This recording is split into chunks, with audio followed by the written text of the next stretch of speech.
So on to your second competitive Yes. MMA action, and that was against Joe Lyons at UKFC 6, winning Yeah. a split decision. Was you Yeah. confident it would go your way? I was confident, mate.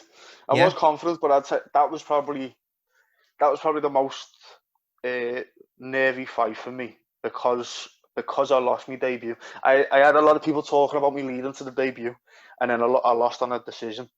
So there's a lot of people like, he's just a striker. He won't be able to cope in the MMA world, whatever, if he doesn't get his grappling up. So that for me going out to that was a bit like, I felt the pressure there. Still confidence, but did feel the pressure of. I felt like I had to win that fight in order to prove to people that I'm not just gonna get beaten and be like, I can't do it then. So a lot more pressure on that, but still confidence. Always confidence. Good. Good. And describe the feeling of clinching your first MMA victory, which then propelled you onto a 4-fight winning streak. What did that particular win do for your confidence? Boosted it massively. Boosted it because the main thing for me was, you know, Joe, and I like Joe. I've spoke to Joe a few times. I've seen him like at other shows and stuff, and I've got respect for him. He's a good little fighter, and I knew he was a strong wrestler coming into the fight, and he came out of a strong wrestling gym. So I obviously knew what he was going to try and do to me. But what I realised in that fight was we're all human, aren't we? Because he was taking me down. He was trying to take me down that much that I could hear that he was getting tired when he had me pinned up against the fence. And I injured my shoulder. I nearly tore my bicep tendon in the first round. So I was pretty much fighting 2 of the rounds with one arm. But I could hear him fading. He was pressing me against the fence, and I could hear him gasping for air. So I thought, you feel the same as I feel. Just because you're good at that area doesn't mean that you don't get tired also. So for me, it was a big, and I think that's what set me up for other fights, was knowing that they will fade. Even if they are good, they will fade. Yeah, was it against Jamal Raja where you covered his mouth? Yes, stop the breathing, make it more difficult. Yeah, just little things, mate. That's what I mean. Like obviously you win from wins and losses, but key little details like that. There's no rule on that. No. Do you know what I mean? So key little details. On to your third fight versus Lewis Ridley at Cage Warriors Academy. Yeah, You landed some significant strikes in the first rounds, yeah, which he clearly wore on his face, and those were the ones that we could see as you landed a number of devastating clinch knees to the body. yeah, Did you feel that was a 10-8 rounds?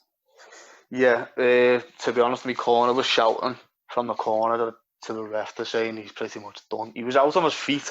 Yeah. Um, but yeah, that was the first time I'd say I'd probably ever full on clinch need someone and felt like I took his ribs out of his body, to be How honest. many times? Oh, what was it, like 5 or 6 times? It was like Wow. 5 or 6 clean knees, weren't it? In a row. Never Yeah, mind, in a like the row. other two or Yeah. three, yeah. Yeah. At the end of the first round, you could see Mike Wotton looking over at his corner.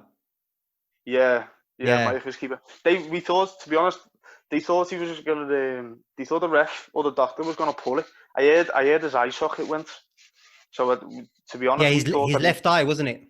yeah, it was swollen, eye closed Yeah, a lot. closed. Yeah. Um, we thought he was gonna call it there and then, but you know what, you gotta give it to him. He was game and he came out strong every round. So Oh man, yeah, he came out super yeah, mate. aggressive in both Yeah, I mean, the second round he came out swinging. ran at me. Yeah, ran at me. He literally ran at you. Yeah, it was a bit like it was a bit like Jorge against Ben Askren. He came out running. I know. Lucky. There's no knees to the head, isn't Oh, lucky for him, lucky for him. But it? you dealt with his attacks. Did you feel following that fight that you felt right? Yeah, I get this MMA game now. I get what it takes to win. Um, Not so much that fight. No. No, because the thing with that fight is I was quite proud of that fight. I'll be honest. The first round obviously went the way it did, and then I knew coming into the fight that he was a strong grappler. He had a couple of finishes. he was game. He's a big lad. So and like he was, I think he looked bigger than me. He was, well, to me, he looked bigger than me. So that was like the first person that was bigger who I was fighting, and I knew he had, again, like Joe Lyons, I knew his game was to try and grapple me. But the only difference was Ridley had more finishes on his record. But I was happy that he was trying to exchange and then trying to take me down. But I felt like I would grapple the grappler. So that was there. I was happy for it. But now I feel like autopilot that. I feel like I was, because I was knackered that fight, honestly. I'll tell you the truth, I was knackered that fight. I don't know whether it was because I was trying to finish him in the first round, then second and third rounds, I was done in. But When I did was you just feel that? happy. Straight after the first round. Straight after the first, I felt tired, which is because the camp went well. It was like my energy just went. So I don't know whether I burnt it all trying to finish, but no, I was proud of that because I felt like I out-grappled the grappler that was meant to finish me. You did. Is making lightweight easy for you, or is that difficult? Swings and roundabouts. Sometimes, well, Yeah, no, I'll be yeah, honest. It's a big. I won't say a struggle. I always make weight fine. But yeah, the diet's strict. The training's strict. It's not easy. But I make it. I still yeah, make it. But I'm getting bigger. yeah. I'm getting bigger and I'm getting leaner. So it may become a struggle eventually, but right now, it's hard, but I'm still making it. I gotcha. So then on to your fourth MMA matchup against Jamal Yes. Raja at Almighty 9. Again, you looked very, very confident, and you carried the momentum from your previous fights into this particular matchup. You Yeah. looked really calm both prior and during the fight, and you effectively managed and nullified everything he tried to bring. You didn't Yeah. panic or overly exert any unnecessary energy at all. Do you feel if that was your first MMA fight that you may have gone on to lose that? Yeah, definitely. Jamal's a good little fighter. Again, I like Jamal. I speak to Jamal sometimes. We still message each other over Instagram every now and then. Jamal's a tricky little fighter. Good, really good hands, fast. Yeah. So fast, and he's a smaller lightweight. So you've done real well at like getting under me shots and coming around me and stuff. So yeah, probably. I'll be honest. Probably if I fought Jamal in my first fight, yeah, I reckon I would have. But I'd say that was the fight where I got me confidence. Where I thought, what, I feel good everywhere. I know that my defense is getting better. I know what level my striking's at. But it was for me, because he was a striker also, and he was a good striker. I feel like striking, he'd be bending the whole lot. But because he was a striker, and obviously like later towards the fight, he tried taking me down or stopping that. Yeah, Yeah. sorry to interrupt you there, Connor. No, go on. Sorry to interrupt you. Was you surprised at that tactic? Yeah and no, to be honest. Yeah, because he's good with his hands, so I thought he might have a little trick up his sleeve where he changes it up a little bit, but I didn't expect to go for the takedown, but at the same time I did, because that's what they all do. So I feel like once I pick you off for a couple of shots, and then I get a little bit harder to hit, they all shoot. Once I find my timing and range, I've got you covered then, and then that's when they seem to shoot. Funny enough, when I get comfortable, they shoot. Yeah, yeah. So given that, how important is it, in your opinion, to gain as much cage time experience and against different fighting styles now before stepping up to the professional level? Huge, huge, and it's something that my coaches and my team carry a lot. Because anyone can go pro. I could turn pro, but I think it's very stupid, because the amateur game's there for a reason, and like there's lads who we train with who started, and they were straight into professional. They didn't have amateur like we did, so we've got an opportunity here to get the experience, fight, and then And then when we do move on to pro, all that disappears. Your record, the Exactly. whole lot goes, and then you're in the pro leagues. Then, so it's, you know, it's massive, mate. It's important. Experience is all. Experience is everything. If you don't have experience, you're gonna crumble. It's like efficiency in it. If you're not efficient at something, you're not gonna be good at it. So obviously, you know, you get people. I'd say in everyday body, but it's so different. It's so different being in there. You're under the lights, people are watching you, and it matters. And all right, yeah, the amateur record goes, but you still don't want to lose. You still want a good amateur record.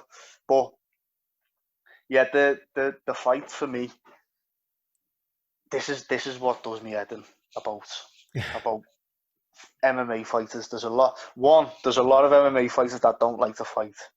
And two, there's a lot of MMA fighters that want a real good record for when they go to pro. That's what does me head in. Now, for me, I've got 7 fights, four wins, 3 losses. But I don't think I've fought one bad fight yet. I've not fought a journeyman, as they called, or I've not fought, you know, people call them bums, whatever. I've not fought anybody bad. Everybody who I've fought is game. They want to be there themselves. They want a future. So, you know, people ask, oh, what's your record? You say 4-3, and they're like, but you have no idea who I've fought. You might get Exactly. someone who's 7, 8, 9-0, looks amazing, beating people who can just about fight. But what happens when you do get into the pro leagues and you've got to fight good people? Like, I don't want to get to that stage and then crumble because I've never felt pressured, or I've never been in that, you know, tough position or tough dogfight. That's what the amateur's for. So for me, like I said, I don't want to get to the pros and crumble. I want to get to the pros and be like, right, these are all done. You know what I mean? Well said. As I've said before on this particular show, records are for DJs. Yeah, exactly. I like it, and it disappears. No one cares. Look at Jose Aldo. I mean, I believe, if I'm not mistaken, he's lost his last 2 fights, but he's fighting for the Bantamweight bantamweight. strap. Yeah, in his next fight, even though he's coming off 2 losses, Cause in MMA it just does not matter. no records. For me, mate, records don't mean nothing in MMA. Obviously, you know, if you retire undefeated, that's amazing. If you can beat everybody, that's obviously what you want. But the main thing for me is it's the journey. It's who you fight. Like, I could have an amazing record fighting people who nobody knows, but it you look at the legends of the sport and you look at pioneers and the people like the goats and stuff. They beat the best guys. They're not just fighting people who they know they can beat. They're testing themselves. They're putting risk, you know, and that is where you become a legend of the sport, is when you beat the people you beat the person that people thought you wouldn't. That to Exactly. me is a major thing. I'm not going to pad any record of I'll fight him because it's an easy fight for me. I don't want that. I don't learn anything from that. Exactly. I And won't that's take anything from that.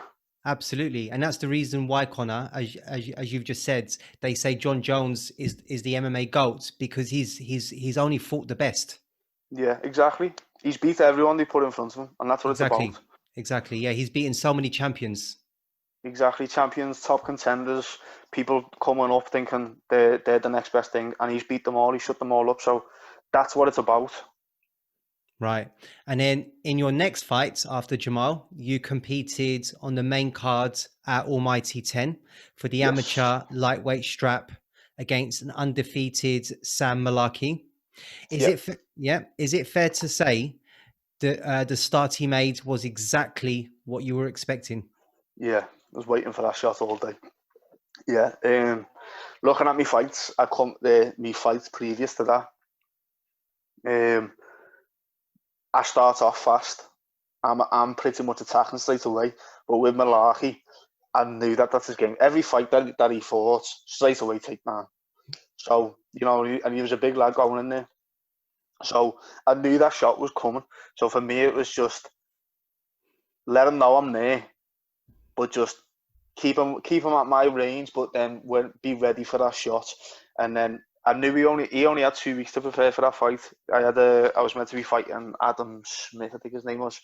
He pulled out because he got knocked out in spar and was concussed or something. So we had malarkey pulling, and you know, I knew he was going to get tired. I knew he hadn't trained as I've trained. I was training like 16 weeks for that fight. So yeah, it was like I knew he was going to shoot. So I was just waiting for that shot, keep him there, wait for the shot, and then once he got tired, once I separated, I knew it was Oh, over then.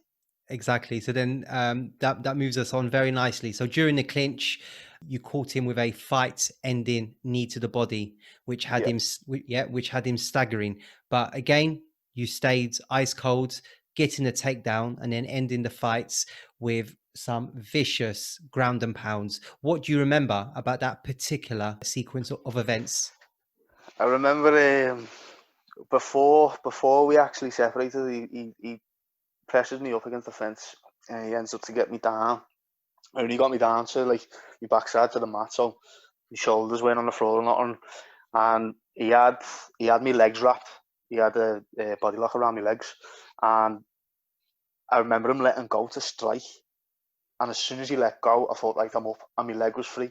Yep, Popped back up, and he quick. started throwing. Yeah, straight away. That was the game plan, really. As soon as he let go of his grip, I was straight up again, and I could hear him heavy breathing straight away. I know I'm good in that position. I know I'm good at defending takedowns. So I knew that he'd be wearing himself out. And then he let go again after I stood up. And that's when I turned through the knee, and he like hit me over the clinch.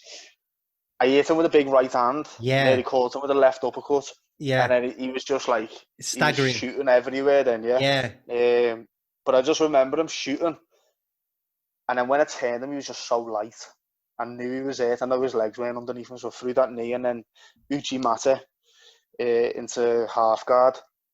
And again, I Uchi'd him, and he was light as anything. And I thought, he's not fully with it here. Obviously, through the ground and pound.